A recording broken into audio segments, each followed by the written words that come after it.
بسم اللہ الرحمن الرحیم۔ السلام علیکم۔ آپ یوٹیوب چینل دیکھ رہے ہیں اور میں ہوں کاشف کھگا۔ حضرت سعید بن مسیب رحمۃ اللہ علیہ کہتے ہیں کہ جب حضرت عمر رضی اللہ تعالی عنہ خلیفہ بنائے گئے تو انہوں نے آپ صلی اللہ علیہ وآلہ وسلم کے ممبر پر کھڑے ہو کر بیان فرمایا۔ پہلے اللہ کی حمد و ثنا بیان کی، پھر فرمایا، اے لوگو، مجھے معلوم ہے کہ تم لوگ مجھ میں سختی اور درشتری دیکھتے ہو۔ اس کی وجہ یہ ہے کہ میں آپ صلی اللہ علیہ وآلہ وسلم کے ساتھ ہوتا تھا۔ میں آپ کا غلام اور خادم تھا، اور آپ کے بارے میں اللہ تعالیٰ نے جیسے فرمایا، ایمانداروں کے ساتھ بڑے ہی شفیق مہربان ہیں۔ آپ واقعی ایسے ہیں، بڑے ہی شفیق اور مہربان تھے، اس لیے میں آپ کے سامنے ستی ہوئی ننگی تلوار کی طرح رہتا تھا۔ اگر آپ مجھے نیام میں ڈال دیتے یا مجھے کسی کام سے روک دیتے تو میں رک جاتا، ورنہ میں آپ کی نرمی کی وجہ سے لوگوں کے ساتھ سختی سے پیش آتا۔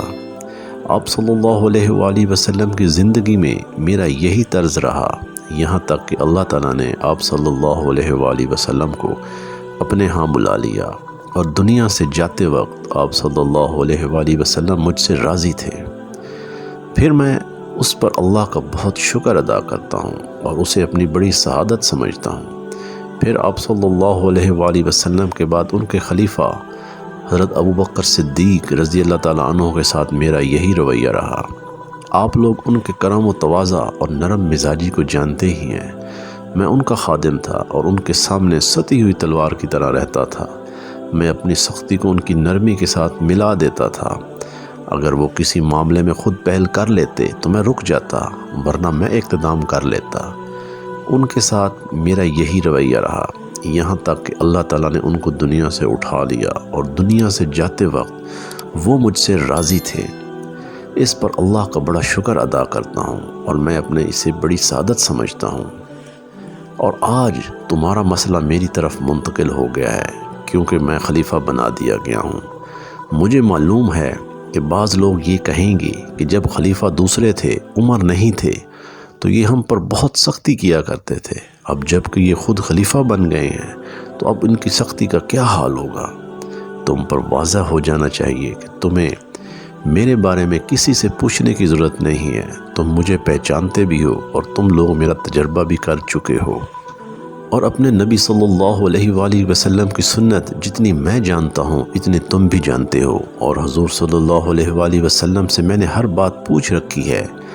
اب مجھے ضرورت کی کسی بات کے پوچھنے کی ندامت نہیں ہے۔ تم اچھی طرح سمجھ لو کہ اب جب کہ میں خلیفہ بن گیا ہوں تو اب میری سختی جو تم دیکھتے تھے وہ کئی گنا بڑھ گئی ہے، لیکن یہ سختی اس انسان کے خلاف ہوگی جو ظلم اور زیادتی کرے گا۔ یہ سختی طاقتور مسلمان سے حق وصول کر کے کمزور مسلمان کو دینے کے لیے ہوگی، اور یہ میں اپنی اس سختی کے باوجود اپنا رخسار تمہارے ان لوگوں کے لیے بچھا دوں گا جو پاک دامن ہوں گے اور غلط کاموں سے رکیں گے اور بات مانیں گے۔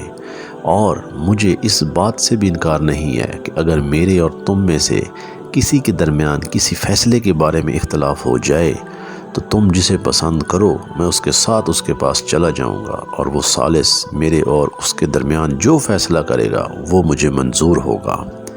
اے اللہ کے بندو، اللہ سے ڈرو اور اپنے بارے میں اس طرح میری مدد کرو کہ میرے پاس ادھر ادھر کی ساری باتیں نہ لاؤ، اور میرے نفس کے خلاف میری اس طرح مدد کرو کہ جب ضرورت پیش آئے تو مجھے نیکی کا حکم کرو اور مجھے برائی سے روکو، اور تمہارے جن امور کا اللہ نے مجھے ولی بنا دیا ہے ان میں تم میرے ساتھ پوری خیر خواہی کرو۔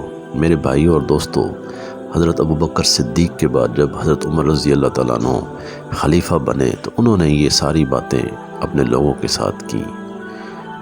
اللہ تعالیٰ ہمیں اور آپ کو سب کو نیک اعمال کرنے کی توفیق عطا فرمائے، اور 5 وقت کا نمازی بنائے، اور جب ہمارا آخری وقت ہو، خاتمہ ایمان پر ہو، اور زبان پر صرف ایک کلمہ ہو، لا الہ الا اللہ محمد الرسول اللہ۔